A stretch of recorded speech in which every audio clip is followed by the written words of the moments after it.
All right, stop scrolling for a second because something just snapped in the silver market and it didn't snap slowly. We just watched roughly 37% get wiped out in days, from about $121 an ounce down into the mid 80s. In some moments, it felt like tens of dollars vanished in minutes. And here's the part that should grab you. While Western prices were collapsing, Shanghai's silver barely flinched, holding near 122. That's a 40 plus percent physical premium happening right now. Both Western futures data and Shanghai pricing are confirming the same thing. This isn't normal. If you're holding silver, if you're watching this market, if you're trying to figure out what just happened, stay with me. I'm going to show you why this matters and how to recognize this setup the next time it happens in any market you're watching. Before I explain what caused this, let me teach you something most people never really internalize about silver. Silver doesn't behave like gold. It's thinner, it's more leveraged. And when it runs on borrowed money. Think of it like a crowded elevator that shoots upward too fast. Everyone's fine until the cables twitch. When they do, people don't politely exit floor by floor. They rush for the door all at once. That's silver. When leverage builds after a parabolic move, price stops reflecting supply and demand and starts reflecting who's forced to sell. If you understand that one principle, you're already ahead of 90% of the headlines you're about to see over the next few days. Gold is money. Silver is a leveraged bet on monetary instability. That's the foundational difference. Gold moves when central banks get nervous. Silver moves when traders pile in with margin accounts trying to ride gold's coattails, but with more juice, more upside, more volatility. The problem is that juice cuts both ways. When you're trading on margin, you don't just participate in the upside. You're also on the hook for the downside with someone else's money. And that someone, your broker, doesn't care about your thesis. They care about their risk.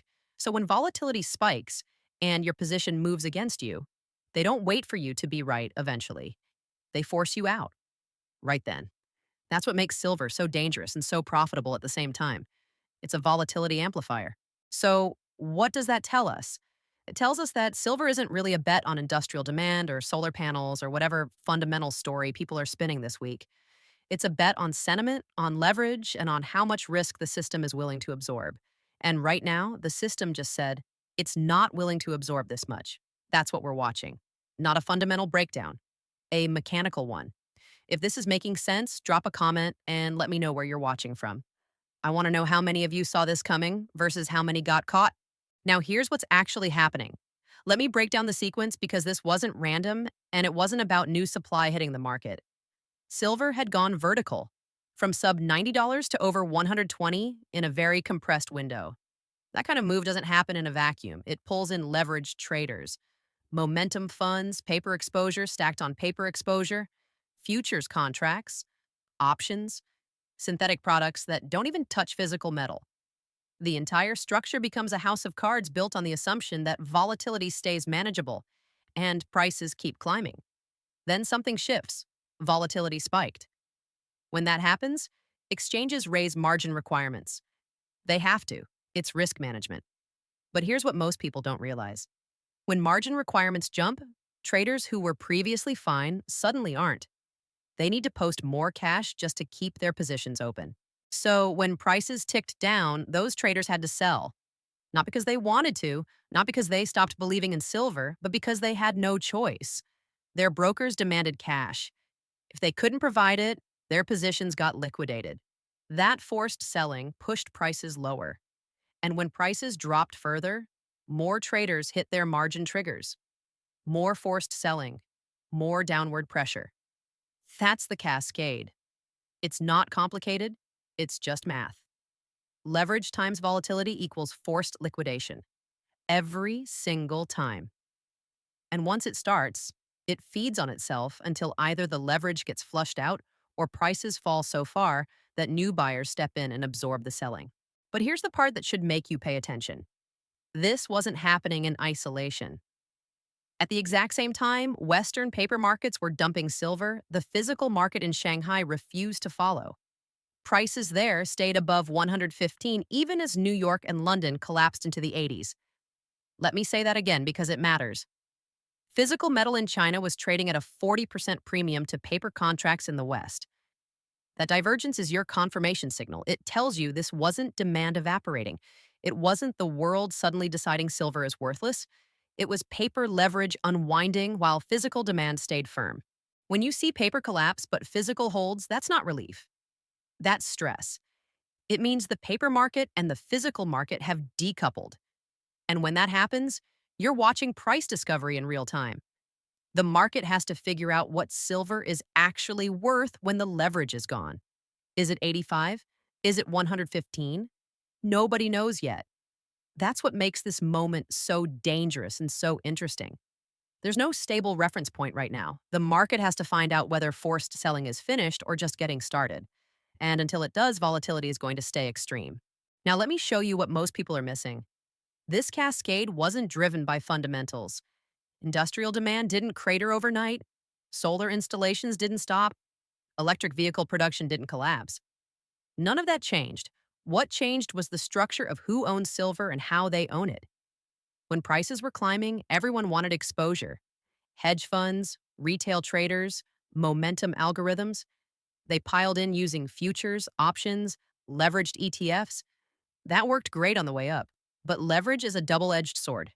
It amplifies gains when you're right, and it forces exits when you're not. That's what we just watched. The system purging excess leverage. It's mechanical, it's predictable. And if you know how to read it, it's actually an opportunity. If this feels familiar, it should. This is the exact same playbook silver ran in 2008. Let me take you back. Silver had climbed to around $21 in early 2008. Then the financial crisis hit. Credit markets froze. Margin calls went out across every asset class. And silver, being one of the most leveraged markets, got destroyed. It fell from $21 to below $9 in a matter of months, cut in half. Traders were obliterated. But here's what happened next. After the forced selling finished, after the leverage was flushed, silver didn't just recover, it exploded. By 2011, it hit nearly $50. That's a 5x move from the bottom. Same pattern. Parabolic rise, violent crash, brutal flush, then a move that made the crash look tiny. Let's go to 2011. Silver peaked at $49 in April. Euphoria everywhere.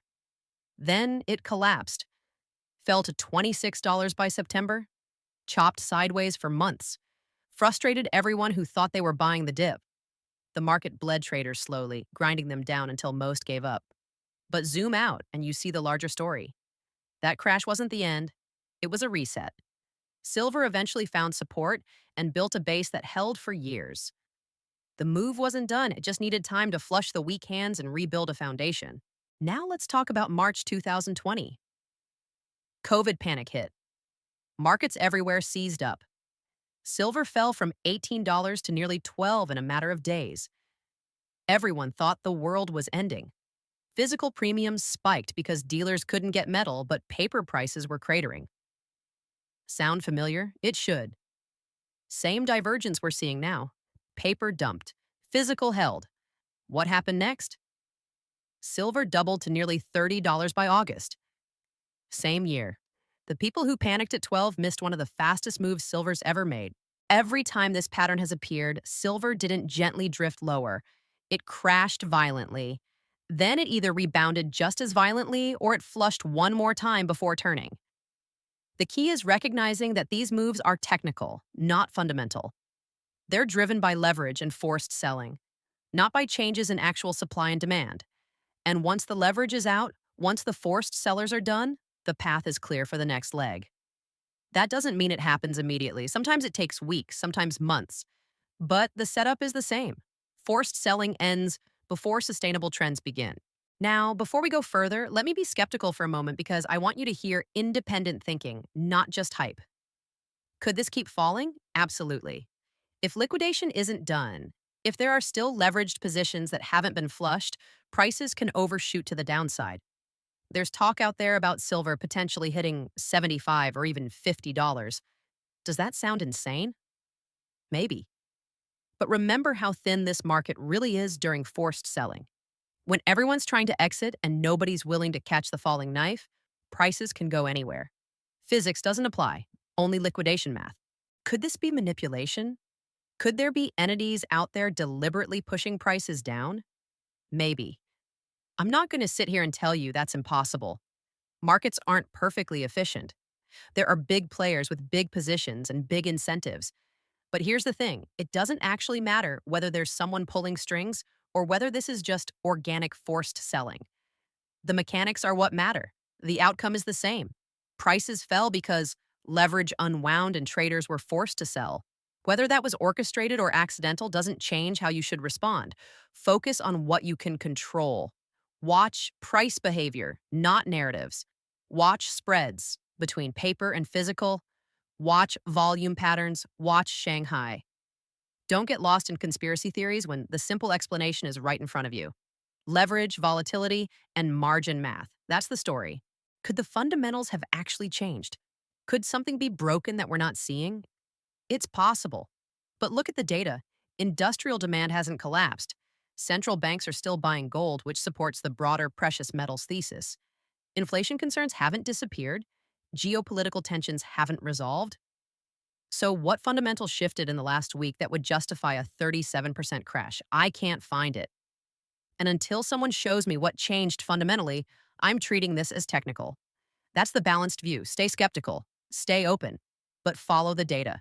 There are probably three types of people watching this right now. First, you might already be long silver and you're feeling punched in the gut. You bought somewhere between 90 and 120, and now you're watching your position bleed. If that's you, breathe. I mean it. Your job right now isn't to predict the bottom. It's not to average down and hope you're right. It's to survive volatility. Ask yourself honestly whether you size this trade, assuming silver only goes up. Did you account for the possibility of a 30 or 40% drawdown? If the answer is no, if this move has you scared or checking prices every 5 minutes, you're probably overexposed. And that's okay, it happens. But you need to reduce risk. Take some off, live to fight another day. There's no shame in that. The traders who survive are the ones who manage risk, not the ones who held through everything and got lucky. Second, you might be on the sidelines thinking this is finally your chance. Silver's on sale. Time to back up the truck. If that's you, I respect the instinct. But patience matters more than bravery right now. You don't buy just because something's down. You buy when it stabilizes. When forced selling shows signs of exhaustion. When volume starts to dry up and price starts to base. Trying to catch a falling knife is how accounts get blown up. Wait for confirmation. Wait for a higher low, wait for physical premiums to narrow, or for Shanghai to show weakness. Give yourself an edge. Don't just gamble on a bounce. Third, you might be skeptical of silver altogether. You think it's a relic. You think the whole precious metals thesis is outdated. That's fair. I'm not here to convert you, but even if you never trade silver, there's a lesson in this for you. Learn how paper markets unwind. Learn how leverage creates cascades. Learn how to spot forced selling versus organic selling, because this pattern shows up everywhere. It happened in crude oil in 2020. It happened in tech stocks in 2022. It happens in crypto every cycle. The asset changes, but the mechanics don't. Forced selling ends before sustainable trends begin. If you internalize that, you can apply it to anything you trade. So here's what I want you to answer in the comments. Which of these three are you? Are you holding and hurting?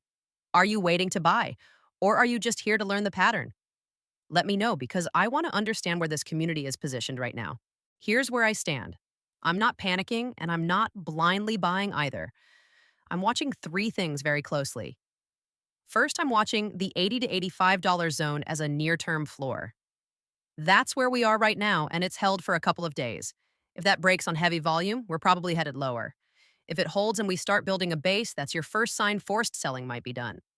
Second, I'm watching the 70 to 75 area as a deep washout zone. That's where things get really interesting. That's where that $50 risk people are talking about becomes more plausible if liquidation accelerates. It sounds extreme, but I've seen markets do stranger things when everyone's forced to exit at once. Third, and this is critical, I'm watching Shanghai. As long as physical prices in China stay above roughly 115, physical demand is intact. The divergence between paper and physical tells me this move was mechanical, not emotional. Based on my analysis, this crash was technical and structural. It wasn't driven by fundamentals. The fundamentals around silver haven't changed. Industrial demand is still strong. The monetary backdrop still supports precious metals. Central bank behavior still supports the thesis that fiat currencies are under pressure. What changed was the leverage structure. What changed was volatility. And when volatility spikes in a thin, leveraged market, you get exactly what we just saw: a cascade, a flush, a reset. If history rhymes and silver finds support in this 80 to 85 zone, or even if it flushes down to 70 and then reverses, the move that follows could be just as violent as the crash we just watched. I'm not predicting that. I'm saying this setup would support it. Forced selling creates opportunity because it pushes prices beyond where they'd trade in an orderly market. When that pressure releases, when the selling exhausts itself, price can snap back hard. That's what happened in 2008. That's what happened in 2020. And it could happen again here. But let me be clear: I'm not a financial advisor. This is not financial advice. I'm sharing my analysis and my thought process so you can develop your own. Do your own research. Verify your own data. Make your own decisions based on your own risk tolerance and your own time horizon. Nobody knows where the exact bottom is. Nobody knows when forced selling will end. We can only watch the signals and react when they confirm. If you made it this far, you're part of a small group that actually wants to understand how markets work, instead of just reacting to headlines. That mentality will serve you well. The traders who survive aren't the ones who predict every move. They're the ones who understand the mechanics, manage their risk, and stay patient when everyone else is panicking or chasing. Share this with someone who needs to see it. Subscribe if you want more breakdowns like this when markets get volatile. And stay sharp out there. Verify your data, watch the signals, and make your own decisions. I'll see you in the next one.